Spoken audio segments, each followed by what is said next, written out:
Hello my viewers.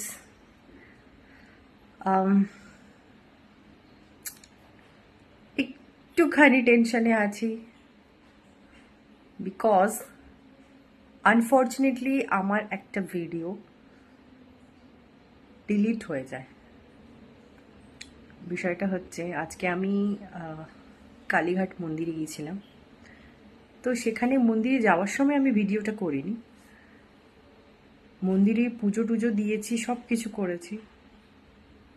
পুজো টুজো দিয়ে আসার পর আমি ভিডিওটা স্টার্ট করেছি।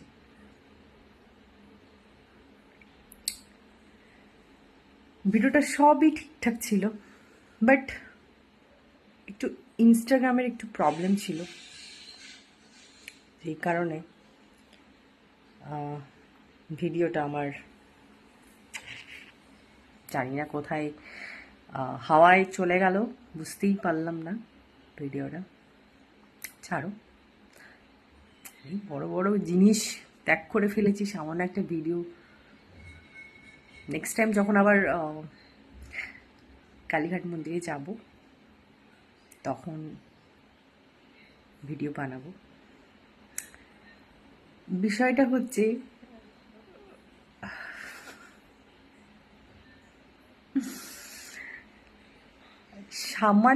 সামান্য একটা ভিডিও, বাট ওই ভিডিওতে আমার মানে অনেক কিছু আমি কথা শেয়ার করেছি, অনেক কিছু কথা আমি বলেছি, যেই কথাগুলো হয়তো আমি এখন যদি বলতে বসি তো আমার অ্যাকচুয়ালি সেই সেই মুডে যে আমি বলেছিলাম সেই মুডটা আমি হয়তো আনতে পারবো না এখন। বাট কি কথাগুলো বলেছিলাম সেগুলো আমি বলতে পারি। তো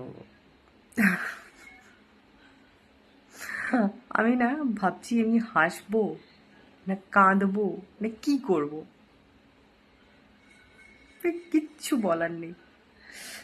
সো ছাড়ো, এরকম ছাড়তে শিখেছি, তাই লাইফে এগিয়ে যাচ্ছি। সামান্য ছোট ছোট জিনিসে যদি ডিপ্রেসড হয়ে পড়ি তাহলে আমাদের লাইফটা চলবে না। হ্যাঁ, তো ওখান থেকে একটা জিনিস আমি শিক্ষা পেলাম, সেটা হচ্ছে আমি ভিডিওটা ডাউনলোড যদি করে নিতাম ভালো। তো আমি ওই জায়গাটা হয়তো প্রবলেম হচ্ছিল নেটওয়ার্কের ইস্যুর জন্য, হয়তো সেই কারণে হয়তো পোস্ট হচ্ছিল না। আমি তো ওটাকে ডিলিট করে আমার গ্যালারিতে ভিডিওটা থাকতাম, আমি আবার নেক্সট আপলোড করতাম, তাহলে হয়ে যেত। এই বুদ্ধিটা আজ হলো। দেখো, ঠিক আমি আমার যখন হয় না কোনো কিছু প্রবলেমে পড়ি, তো আমি একটা মন্ত্র জপ করি, সেটা হচ্ছে মাধবেরই। ওম কৃষ্ণায় বাসুদেবায় হরে পরমাত্মনে প্রণতঃ ক্লেশনাশায় গোবিন্দায় নমো নমঃ। এই মন্ত্রটা আমি ততক্ষণ জপ করি যতক্ষণ আমি সেই প্রবলেম থেকে যতক্ষণ না আমি বেরোচ্ছি, মানে আমার প্রবলেমটা সলভ যতক্ষণ না হচ্ছে, আমি ততক্ষণই আমি এই মন্ত্রটা জপ করি। আমি একা গিয়েছিলাম কালীঘাটে, তো আগে কথাটা বলে নিই, তারপরে বলছি কি কথাটা বলেছিলাম ভিডিওতে। আমি অটোতে বসেছি কন্টিনিউয়াসলি, মানে আমি ওই মন্ত্রটা জপ করে যাচ্ছি। বাট আমার এটাও মনে হচ্ছে মনের মধ্যে যে মাধব, সবসময় বলি আমি যে কোনো কাজে মাধবকে বলি যে মাধব, তোমার যদি মনে হয় যে ভিডিওটা কোনো যদি ডিলিট করে যদি কিছু অসুবিধা, কারণ তুমি যেই ডিসিশন নিচ্ছ তোমার উপরে তো আমি নয়, তুমি তোমার ভক্তের তুমি সঠিক ডিসিশন নেবে। হয়তো এটার মাধ্যম দিয়ে তুমি আমাকে কিছু শেখাতে চাইছো, আমি সেই জিনিসটা খোঁজার চেষ্টা করব। আর এটা যদি ফিরে আসে ভালো, আর যদি নাও ফিরে আসে আমি কি কি ভুলগুলো করেছিলাম সেটা শিখতে পারবো। আমার মনের মধ্যে এই দুটো কথা চলছে, একটা হওয়ার জন্য মানে কাজটা যাতে হয়ে যায় সেই কারণে আমি মন্ত্রটা জপ করছি, আর সেকেন্ড কথা আমার মনের ভেতরে এটা চলছে যে তোমার যেটা ডিসিশন, যদি ফেরত না আসে তাতেও আমি হাসবো, স্মাইল রাখবো। বাট আমি এর মধ্যে আপনি দুটো পরিস্থিতি যে আমাদের মধ্যে ফেলো, দুটো পরিস্থিতির মধ্যে একটা খারাপ ভালো। তো ভালোটা তো ভালো, আমরা বিচার করি না, আমরা সেটাকে ভালো বলে করি। বাট খারাপ পরিস্থিতির মধ্যে কিছু একটা শেখাতে চাও, তো সেই জিনিসটা আমি শিখতেও চাই। তো সেটা আমি শিখলাম, আমি বুঝলাম যে কোথায় আমি ভুল করেছি, নেক্সট টাইম আর হবে না। ঠিক আছে, এটা তো আমি একদম লাস্ট নয় যে আমি কালীঘাট একদম লাস্ট যাচ্ছি, তারপর আমি আর কোনো ভিডিও দিয়ে করতে পারবো না, সেটাই। তো thank you Madhav, thank you so much. আমি শিখলাম, অনেক কিছু শিখলাম এই ভিডিওটার মাধ্যমে। এই ভিডিওটাকে রিকভার করার জন্য আমি যা যা করেছি না, মানে সেখান থেকে আমি অনেক কিছু শিখলাম। মানে ইন দিস কেস, মানে আমার যদি কখনো মানে এটা থেকে বা অন্য কোনো প্রবলেমও হতে পারে, আমি সেখান থেকেও বেঁচে গেলাম, জানো তো, সেটা থেকেও আমি বাঁচলাম, আরও অনেক কিছু শিখলাম। Thank you so much. তাই কোনো খারাপ পরিস্থিতি আসলে না, একদম ঘাবড়ে যাবে না, একদম ঘাবড়ে যাবে না। কারণ উনি ক্রিয়েট করে খারাপ সিচুয়েশন কিছু তোমাকে শেখানোর জন্য, বা কিছু বোঝানোর জন্য, বা কিছু ইঙ্গিত দিচ্ছে যে তুমি এই রাস্তায় হেঁটো না, তুমি এই রাস্তায় হাঁটো। বুঝতে পারলে? তাই সবসময় ভালো জিনিসটা তো ভালোই হয়, তখন আমাদের ওইসব ভুলেই যায়, আমরা ভালোকে ভালোই বলি। কিন্তু খারাপ জিনিসের মধ্যেও ভালো কিছু আছে। বুঝতে পারলে? কেন এই পরিস্থিতিটা হলো, কেন, কি কারণে, সেটা আমি তো এত মানে মানে খুব এভাবে আমি করেছি, তাহলে কেন হলো, সেই কারণগুলো খোঁজার চেষ্টা করো। এটা একটা সাধারণ একটা ছোট্ট ভিডিও ছিল, বাট কিন্তু অনেক কিছু শিখলাম আমি এই জিনিসটা দেখে, অনেক কিছু শিখলাম। তো এবার চলো স্টার্ট করি। আমি ভিডিওতে কি কি বলছিলাম। আমি যখন বাড়িতে আসি, তোমরা বিশ্বাস করবে না, আমি কালীঘাটেই একাই যাই। আমার যখন যাওয়ার ইচ্ছা হয় আমি একাই যাই, আমি কাউকে বলি না, কোনো ফ্রেন্ড, বন্ধু বান্ধব কাউকে বলি না, আমি একাই যাই। তো আমি কয়েক দিন ধরে ভাবছি যাবো যাবো যাবো, তোমাদের ভিডিওতেও বলেছি, তো হচ্ছিল না। হয় না, তুমি চেষ্টা করলে, তুমি যাবে বললে হয় না, তোমাকে যতক্ষণ না মা ডাকবে ততক্ষণ তুমি যেতে পারবে না। তো আজ সকালে আমার খুব তাড়াতাড়ি ঘুম ভেঙে যায়, বাট তাও আমার অফিস লেট, জানি না এখন কেন, কি হচ্ছে, বাট এটারও কোনো রিজন আছে। যেটা তুমি ইচ্ছাকৃতভাবে করছো না, সেটা যদি হয়ে যায় অটোমেটিক, তাহলে বুঝবে কিছু একটা ইঙ্গিত বা কিছু একটা জিনিস তোমাকে বোঝাতে চাইছে মাধব, সেটা তোমাকে বুঝে নিতে হবে।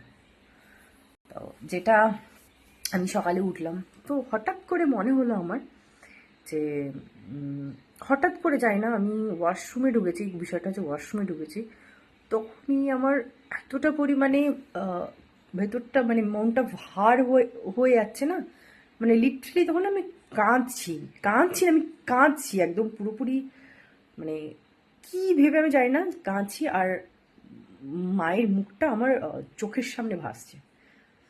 তো এটা বলা উচিত নয়, তাও আমি বলছি আর কি। তো ভাবছি, তখনই বললাম না যে না, আজ আমি অফিস থেকে বেরিয়ে আমি মায়ের কাছে যাব, সেই মতো প্ল্যানিং। কীরকম দেখো, মায়ের ডাক, মা জানে যে আমি ওনার কাছে যাব।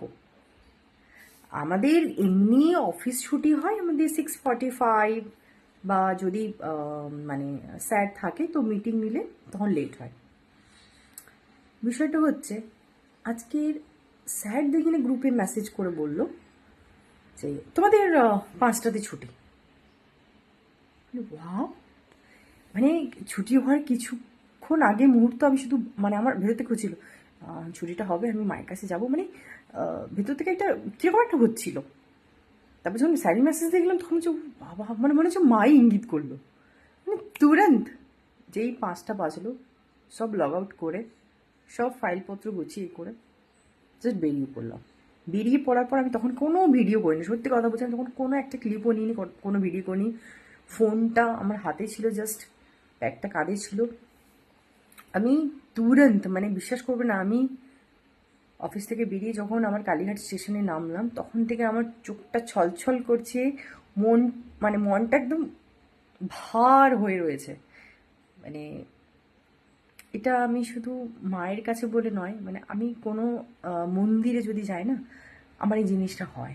আমি নিজেকে কন্ট্রোল করতে পারি, মানে এতটা পরিমাণে ইমোশনাল হয়ে যায়, মানে পুরো পাবলিক দেখছে আমি কাঁদছি, ফ্লোরে পুরো ঝরঝর করে কাঁদছি। এটা হয় যে কোনো মন্দিরে যদি আমি যাই, ঝরঝর করে কাঁদবো। এই কিছুদিন আগে আমি বড় মার কাছে গিয়েছিলাম, তো জাস্ট আমি যখন ঢুকে বড় মাকে দেখলাম না, তখন আমার এতটা পরিমাণে ভেতর থেকে কান্না বেরিয়ে আসছে। আমি কেন হয় আমি জানি, ঠাকুরের সামনে দাঁড়ালেই আমার কান্না বেরিয়ে যায়, ঠাকুরের সামনে দাঁড়ালেই আমার কান্না বেরিয়ে যায়, আমি জানি না এটা কি। আরেকটা জিনিস হচ্ছে, যেমন আজকে মায়ের কাছে যাচ্ছি কালীঘাটে, মনে মনে ডিসাইড করেছি মাকে এটা বলবো, ওটা বলবো, এটা বলবো, মানে মনের দুঃখ, কষ্ট, যন্ত্রণা এগুলো বলবো। তোমরা বিশ্বাস করবে না, যখন আমি মায়ের কাছে যখন সামনে গেলাম না, আর মুখটা জাস্ট বন্ধ, আমি কিচ্ছু বলতে পারছি, আমি শুধু দাঁড়িয়ে লাইনে দাঁড়িয়ে দাঁড়িয়ে চোখ বন্ধ করে, মানে দাঁড়িয়ে আছি, সবাই দেখছে আমাকে, আমি ঝরঝর করে কেঁদেছি ওই লাইনের মধ্যে, ঝরঝর করে কেঁদেছি। আরে কী হচ্ছে, সবাই আমাদের তাকিয়েছে। তারপর একটা ছোটো ভাই সে আমাকে বলছে, দিদি তোমার কী হয়েছে, কী হয়েছে? আমি তো বলতে পারছি না কী হয়েছে, আমি কারোর সঙ্গে কথাও বলছি না, কিছু না, আমি জাস্ট চোখ বন্ধ করে আমি শুধু মায়ের মুখটা শুধু আমার চোখের সামনে আসছে, আমি সেটা ভাবছি, আমি কিচ্ছু বলতে পারছি না, কিচ্ছু আমি বলতেও পারি না, শুধু আমার শুধু চোখ থেকে জল বেরোচ্ছে, শুধু চোখ থেকে জল বেরোচ্ছে, আর মনটা ভার হয়ে যাচ্ছে। মানে ওই দাঁড়িয়ে দাঁড়িয়ে যে, মানে কেঁদেছি না, মানে বিশ্বাস করবে না, দাঁড়িয়ে দাঁড়িয়ে তো কাঁদছি আমি।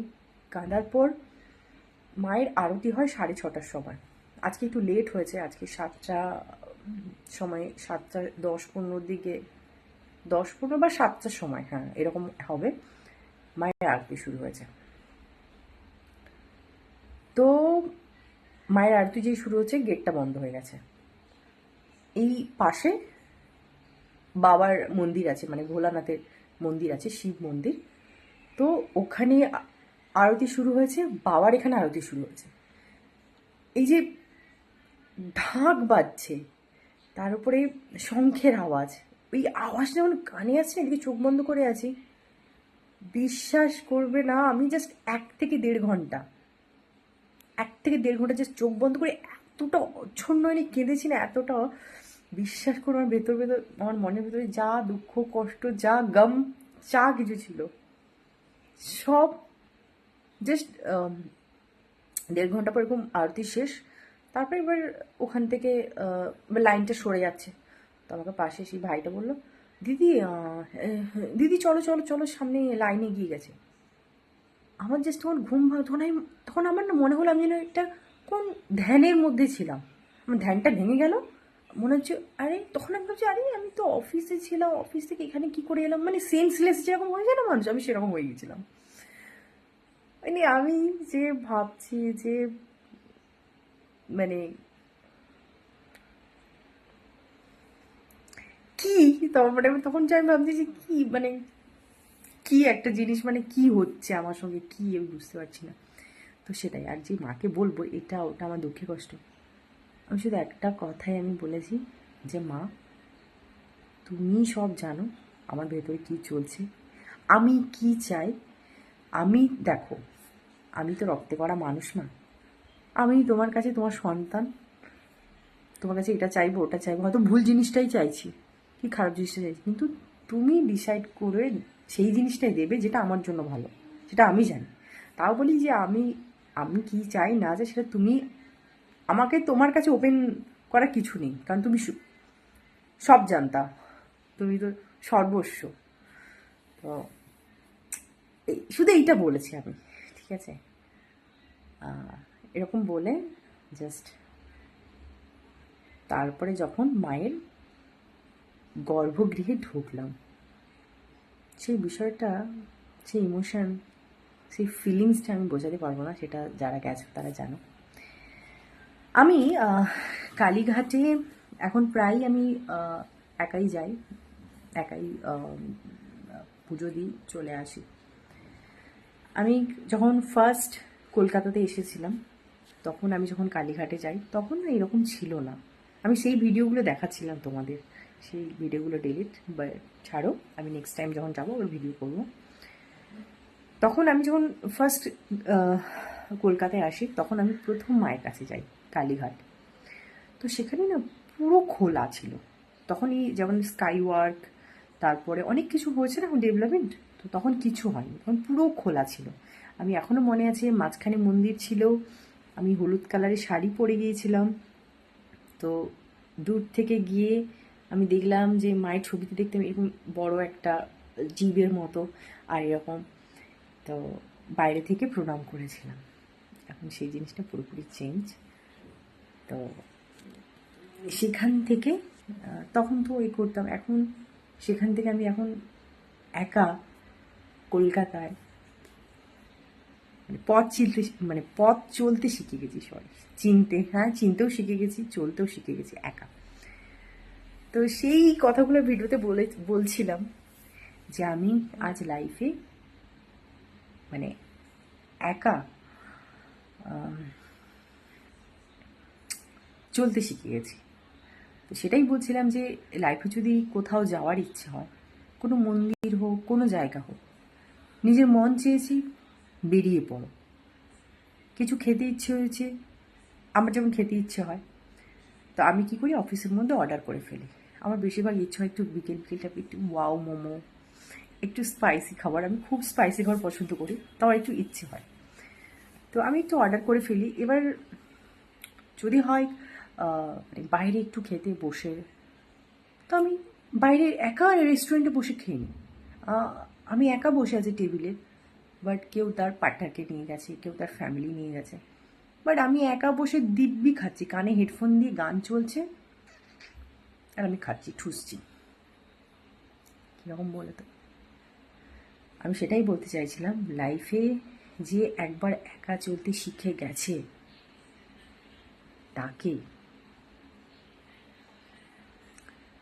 সে সব কিছু পরিস্থিতি পার করে যাবে, তার কাছে কোনো কিছু মনে হবে না।